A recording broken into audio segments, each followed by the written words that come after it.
Hello viewers, আসসালামু আলাইকুম। This is Moon's blog and cooking channel. আশা করি সবাই ভালো আছেন, সুস্থ আছেন। আমি আলহামদুলিল্লাহ আপনাদের দোয়ায় ভালো আছি, সুস্থ আছি। এই তো আজকে আপনাদের মাঝে বরবটি ভর্তার রেসিপি নিয়ে চলে আসলাম।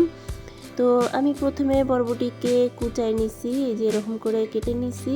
কেটে নিয়ে ভালো করে ধুয়ে কড়াইতে সিদ্ধ করার জন্য পানি ঢেলে দিলাম, একটু লবণ দিচ্ছি, তারপর একটু হলুদ দিলাম, দিয়ে এবার এটাকে সিদ্ধ করে নেব, খুব ভালো করে সিদ্ধ করে নেব। তো এই তো গ্যাসটাও চালু করে দিয়েছি। এরপর একটু নাড়াচাড়া দিয়ে নিব। আর বরবটিটা সিদ্ধ হতে একটু সময় লাগবে, তো আমি একটু মাখায় ঝোঁকায় নিচ্ছি। আর পর্যাপ্ত পরিমাণে পানি দিয়েছি, যেহেতু আমি এখানে পাটায় বাটা ছাড়া আমি ভর্তাটা করব। পাটায় বলেন বা ব্লেন্ডার ছাড়া, এগুলো আমি ছাড়াই ভর্তাটা করব। তো এই জন্য আমি ভালো করে সিদ্ধ করে নিব। এরপর কাঁচামরিচ দিয়ে নিয়েছি। আর এই তো দেখেন আমার পুরো পানিটা কিন্তু টেনে গিয়েছে, সুন্দর মতন টেনে গিয়েছে, আর এত সুন্দর করে একদম সিদ্ধ হয়ে গিয়েছে। তো এটা হাতে টিপলেই কিন্তু গলে যাবে। তারপর আমি এই তো সুন্দর করে ঢেলে নিলাম। একটু ঠান্ডা হওয়ার জন্য একটু ওয়েট করতেছি।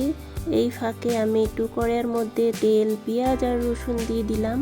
দিয়ে এটাকে আমি একটু ভালো করে ভেজে নেব, যেন একটু সিদ্ধ মতন হয়ে যায়।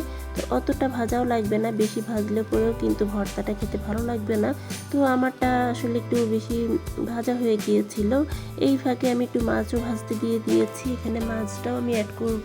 এই যে দেখেন পেঁয়াজটা কিন্তু একটু লালচে হয়ে গেছে, একটু বেশি, এতটা লাল হওয়া যাবে না। তো আমারটা না হয় ভুল হয়ে গেছে, আপনারা কিন্তু একটু কাঁচা কাঁচা রাখবেন, তাহলে কিন্তু ভর্তাটা খেতে অনেক স্বাদ লাগবে, মজা লাগবে। তো এই তো আমি দেখেন কি সুন্দর হাত দিয়ে কিন্তু সব কষলে নিচ্ছি। হাত দিয়ে কিন্তু এই ভর্তাটা করা সম্ভব, তো পাটায় না বাটলেও চলবে। এরপরে মাছ একটা নিয়েছি, ভাজা মাছ একটা নিয়েছি, এটাকে বেছে নিচ্ছি। বেছে আমি এটাতে দিব। এক পিস মাছ অথবা চিংড়ি মাছ এই ভর্তাতে যদি ব্যবহার করা হয়, এর স্বাদ কিন্তু দ্বিগুণ বেড়ে যায়। তো আমার কাছে কিন্তু চিংড়ি মাছ ছিল না, তো যা ছিল তাই দিয়ে আমি ভর্তাটা করেছি। এক পিস তেলাপিয়া মাছের লেজ নিয়েছি, সেটা দিয়ে কিন্তু আমি ভর্তাটা বানিয়ে নিয়েছি। এই যে দেখেন খুব সুন্দর করে আমি কিন্তু মাখিয়ে নিচ্ছি।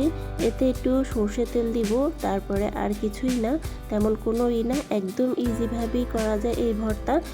হাতের কাছে অনেক সময় বরবটি থাকলে পরে এভাবে ভর্তাটা আপনারা বানিয়ে খেতে পারেন। আর এই তো আমি একটু পেঁয়াজ আর গিয়ে শুকনো মরিচ ভেজে রেখেছিলাম, আগেই ভাজা ছিল, আমি মাঝে মধ্যে একটু খাই, তো সেজন্য ওখান থেকে আমি একটু শুকনো মরিচের ভর্তাটা এর মধ্যে মিশিয়ে দিয়েছি। আপনারা একটু শুকনো মরিচ ভেজে নেবেন, ভেজে নিয়ে এটার সাথে ব্যবহার করতে পারেন। ঝাল আপনারা স্বাদ অনুযায়ী খাবেন।